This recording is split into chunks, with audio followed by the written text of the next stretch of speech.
Devayani madam, ஆக்சுவலா உங்களை இந்த ஸ்டேஜ்ல இவர்கள் இருக்கும்போது அழைத்ததுக்கு ஒரு முக்கியமான காரணம் இருக்கு.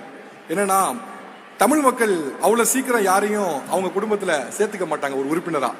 எனக்கு தெரிஞ்சு தமிழ்நாட்டுல எல்லாரோட வீட்லயும் உங்களோட பேர் ரேஷன் கார்டுல மட்டும்தான் இல்ல. ஆனா எல்லாரும் உங்களை ஒரு அவங்க வீட்டுல ஒரு ஆளா பாக்குறாங்க. சூரியவம்சம் தொடங்கி நிறைய படங்களை சொல்லலாம்.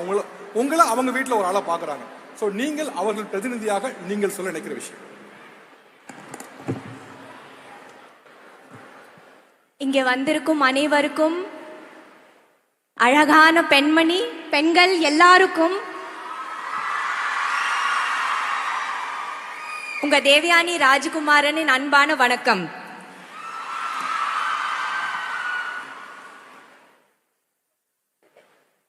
இந்த மேடையில நிக்கிறதுக்கு நான் ரொம்ப பெருமைப்படுத்துறேன். ரொம்ப பெருமையா இருக்கு, ரொம்ப சந்தோஷமா இருக்கு. உங்க எல்லாரையும் மாதிரியும் நானும் தான். தமிழ்நாட்டு ஒரு வாழ வைக்கும் பூமி. இங்க யார் வந்தாலும் ரொம்ப அழகா, அன்பா, நமக்கு நம்ம ஃபேமிலி மாதிரி நமக்கு வேலை வாய்ப்பு இருந்தாலும் சரி, கரியர் இருந்தாலும் சரி, எஜுகேஷன் இருந்தாலும் சரி, எல்லாமே கொடுக்கக்கூடிய நம்ம தமிழ்நாட்டுக்கு என்ன சொல்றது. நான் பிறந்து வளர்ந்தது மும்பை. ஆனாலும் எனக்கு எல்லாமே கிடைச்சது தமிழ்நாட்டில் தான்.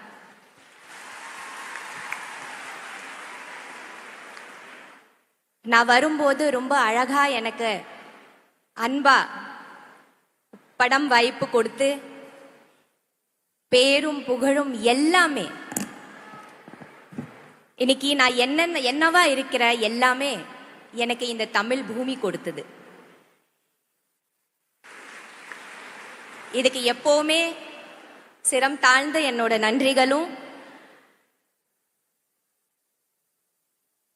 ரொம்ப அழகான பூமி நம்ம பூமி, ரொம்ப பாதுகாப்பான ஒரு பூமி, நம்ம எல்லா பெண்களுக்கும் தன்னம்பிக்கை கொடுக்கிற ஒரு பூமி இல்லையா?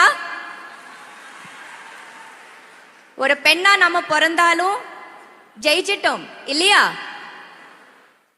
கண்டிப்பா நம்ம எல்லாரும் சாதனை செய்பவர். ரொம்ப நிறைய நமக்குள்ள ஒரு சாதனைகள் செய்யக்கூடிய அவ்வளோ நமக்குள்ள ஒரு ஸ்டாமினா இருக்குது, ஒரு எனர்ஜி இருக்குது, நமக்குள்ள அவ்வளோ ஒரு கான்ஃபிடன்ஸ் இருக்குது. அண்ட் தமிழ்நாடு கவர்மெண்ட் மூலமா நமக்கு எவ்வளவோ அழகான திட்டங்கள், நம் பெண்களுக்காக அவ்வளோ திட்டங்கள் பண்ணியிருக்காங்க, பண்ணிட்டு தான் இருக்கிறாங்க, இனிமே நிறைய பண்ண போறாங்க. அதுக்கு எல்லாமும் நாம நன்றி சொல்லணும் இல்லையா? So thank you so much Tamil Nadu government. ரொம்ப சந்தோஷம், எனக்கு ரொம்ப பெருமை. எனக்கும் இங்க இந்த மாதிரி பேசுறதுக்கு ஒரு வாய்ப்பு கொடுக்கறதுக்கு, உங்க இந்த மேடையில நிக்கிறதுக்கே இட்ஸ் ஒரு தனிய ஒரு பெருமையும் ஒரு கௌரவம் தான், அது ஆனர் தான். ஸோ இந்த மாதிரி வெல்லும் பெண்களோட எந்த நிகழ்ச்சிக்கு எனக்கு கூப்பிடுறதுக்கு I would like to thank the government, Tamil Nadu government. And thank you so much. எல்லா பயங்கரமான இன்ஸ்பைரிங் உங்களோட லைஃப் ஜேர்னி இருக்குது. ஒவ்வொன்றும் அவ்வளோ இன்ஸ்பைரிங்காக இருந்தது. நீங்கெல்லாம் கிரேட். எல்லாரும் ஒவ்வொருத்தரும் இங்கே ரொம்ப சிறப்பு, ரொம்ப கிரேட். ஹேட்ஸ் ஆஃப் உங்களுக்கு, உங்களோட கான்ஃபிடென்ஸ்க்கும். எதுவுமே பயப்பட வேண்டாம், நாங்கள் எல்லாரும் ஒன்று தான். கஷ்டம் வரும், ஆனால் அதுவே நிரந்தரமா இல்லை இல்லையா? அதுவும் கடந்து போகும். சந்தோஷமா இருப்போம், ஹாப்பியா இருப்போம், பாசிட்டிவா இருப்போம். Thank you so much. Thank you so much ma'am. தமிழ்நாட்டின் அரணாக, கேடயமாக, கவசமாக விளங்கி கொண்டிருக்கும் தமிழ்நாடு முதலமைச்சர் மாண்புமிகு ஸ்டாலின் அவர்களுக்கும், அவருடன் தோளோடு தோள் நின்று போர்ப்படை தளபதியாக விளங்கும் துணை முதலமைச்சர் உதயநிதி ஸ்டாலின் அவர்களுக்கும், மற்றுமுள்ள அமைச்சர் பெருமளுக்கும் சட்டமன்ற உறுப்பினர்களுக்கும் அதிகாரிகளுக்கும் மக்கள் அனைவருக்கும் என்னுடைய முதல்கண் வணக்கத்தை தெரிவித்துக் கொள்கிறேன். இவங்களுடைய சாதனை எல்லாம் பார்க்கல ரொம்ப எனக்கு வியப்பா இருக்குது. நான் உங்களுக்கு முன்னாடி நிற்கும் போது கொஞ்சம் உயரமா இருக்கிறதுனால உயரமா தெரியுறேன், இல்லாட்டி உங்களுடைய சாதனைக்கு முன்னாடி நான் இவ்வளவுதான். இவ்வளவு பெரிய வெற்றி, உங்களுடைய வாழ்க்கை பிரச்சனைகள் எல்லாம் சொல்லும் போது எனக்கே ரொம்ப வியப்பா இருக்குது, அதிசயமா இருக்குது. எந்த அளவுக்கு மனதைரியத்தோட நீங்க உறுதியோட வாழ்க்கையில உழைச்சிருந்தீங்கன்னா இந்த அளவுக்கு வந்திருக்க முடியும் அப்படின்னு நினைக்கிறேன். ஏன்னா எனக்கு இது புரிஞ்சுக்க முடியல. நான் கொஞ்சம் வசதியான குடும்பத்தினுடைய பின்புலத்திலிருந்து வந்ததுனால உங்க கஷ்டங்களை எல்லாம் நேரில் பார்த்து தெரிஞ்சுக்க முடியாது. நீங்க சொல்லும் போது எனக்கு வியப்பா இருக்குது. எப்படி இந்த அளவுக்கு தைரியமா இந்த மாதிரி ஒரு வறுமையின் பிடியில் இருக்கிற ஒரு குடும்பத்துல நான் இருந்திருந்தேன்னா இப்படி என்னால வந்திருக்க முடியுமான்னு என்னால தெரியல. அது இந்த கண்கொள்ளா காட்சியை பார்ப்பதற்கு இங்கு தந்தை பெரியாரும் அண்ணாவும் முத்தமிழறிஞர் டாக்டர் கலைஞர் அவர்களும் இல்லையே என்ற வருத்தம் தான். ஏன்னா அவங்க கண்ட கனவு தான் இது.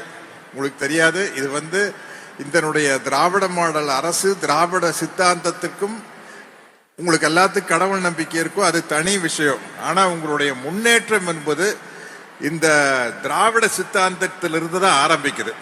அது 100 வருஷத்துக்கு முன்னாடி நீதி கட்சி காலத்திலிருந்து ஆரம்பிச்ச விஷயம். முத்துலட்சுமி ரெட்டி அப்படிங்கிற ஒருத்தர் தான் ஒரு மிகப்பெரிய சாதனை படைத்த முதல் பெண் மருத்துவர். அதுக்கப்புறம் மூவலூர் ராமாமிர்தம் அம்மா அவர்கள் ஒரு மிகப்பெரிய புரட்சியை செய்து பெண்களுக்காக பாடுபட்டார். இப்படி தொடர்ந்து வந்திருக்குன்னா இன்னைக்கு நீங்க எல்லாம் இந்த அளவு இருக்கிறது காரணம் அதனுடைய வேர் எதுன்னு பார்த்தீங்கன்னா இந்த 100 வருட திராவிட சித்தாந்தத்தினுடைய வீச்சு தான் நீங்க எல்லாம். இது நீங்க உங்களுக்கு தெரிஞ்சவங்க கிட்ட கேட்டு தெரிஞ்சுக்கங்க. என்ன நம்ம அந்த வேர்களை நாம புரிஞ்சுக்கிட்டாதான் நாம எந்த அளவுக்கு இந்த திராவிட மாடல் அரசுக்கு துணையாக நிற்க வேண்டும் என்பது உங்களுக்கு தெரியும். எதை பார்த்தும் ஏமாந்து விடாதீர்கள், சாதனைகளின் பக்கம் நில்லுங்கள் என்று கூறி என்னுடைய உரையை முடிக்கிறேன். நன்றி, வணக்கம். நன்றி sir. Thank you so much. Gnanavel sir. எல்லாருக்கும் வணக்கம். சரி, வெல்லும் பெண்கள் அப்படிங்கிற நிகழ்ச்சிக்கு போறோமே. திராவிட இயக்கம் பெண்களுடைய முன்னேற்றத்துக்கு என்ன பண்ணிருக்குன்னு படிக்கலான்னு நேற்று நைட்டு உட்காந்தேன். கிட்டத்தட்ட ஒரு 4.5 மணி நேரம் போயிடுச்சு படிக்கிறதுக்கே. கிட்டத்தட்ட நீதி கட்சி இயக்கத்திலிருந்து இன்னைக்கு இருக்கிற திராவிட மாடல் அரசு வரைக்கும் பெண்கள் முன்னேற்றத்திற்காக என்ன பண்ணியிருக்காங்கிறத பட்டியல் போட ஆரம்பிச்சா அது ஒரு மணி நேரத்துக்கு குறையாத வெறும் பட்டியல் மட்டுமே வாசிக்கணும்.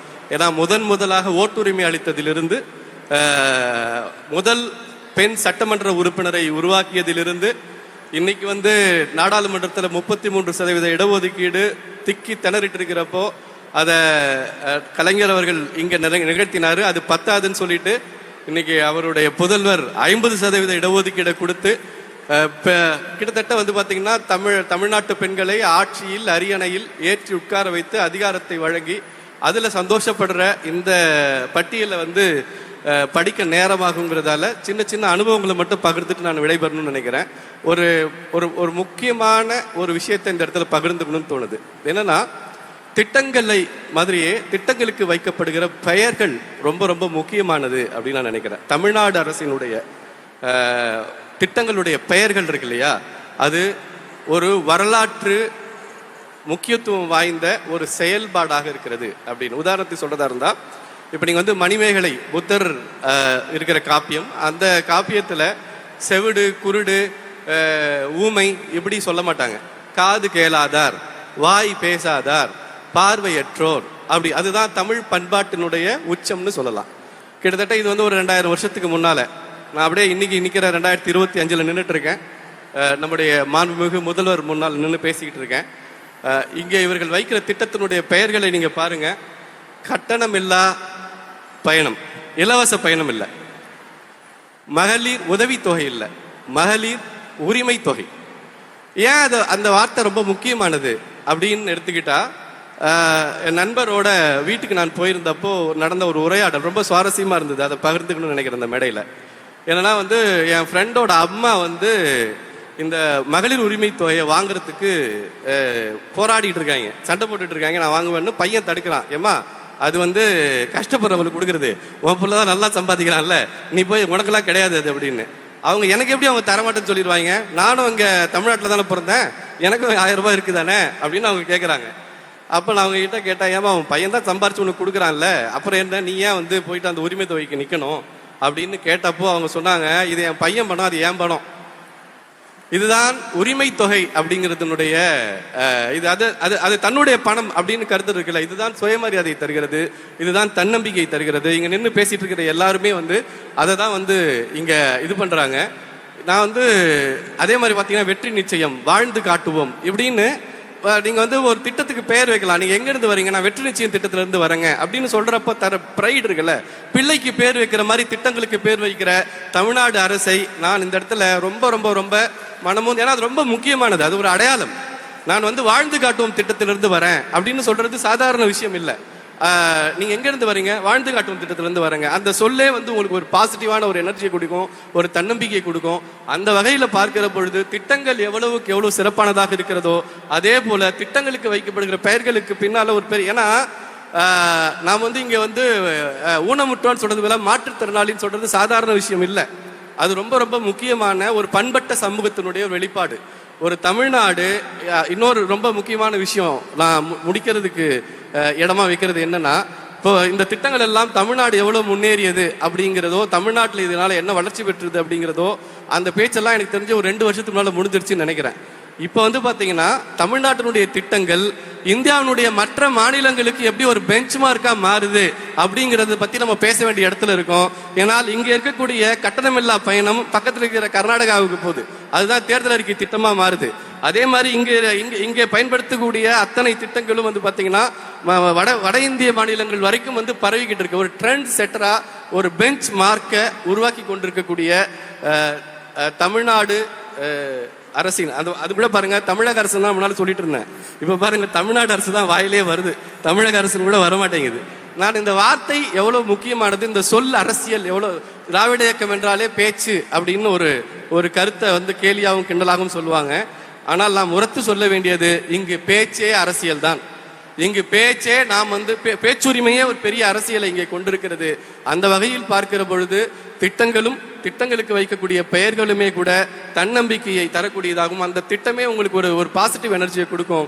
அத்தகைய ஒரு தொலைநோக்கு சிந்தனைகளோடு இந்த விஷயங்களை செய்வதோடு தமிழ்நாட்டிற்கு மட்டுமல்ல இந்தியாவிற்கு வழிகாட்டக்கூடிய மகளிர் முன்னேற்ற சிந்தனைகளை திட்டங்களை கொண்டு வருகிற தமிழ்நாடு அரசுக்கும் இந்த திட்டத்தில் இருந்து பின்னால் இயங்கிட்டு இருக்கிற எத்தனையோ அதிகாரிகள் எனக்கு நேரடியாக தெரியும். அவங்களோட நான் வந்து வாழ்ந்து காட்டுவோம் திட்டம் குறித்து நம்ம அமுதா மேடத்தோட கிட்டத்தட்ட ஒரு 2 மணி நேரத்துக்கு மேல உரையாடி இருக்கேன்.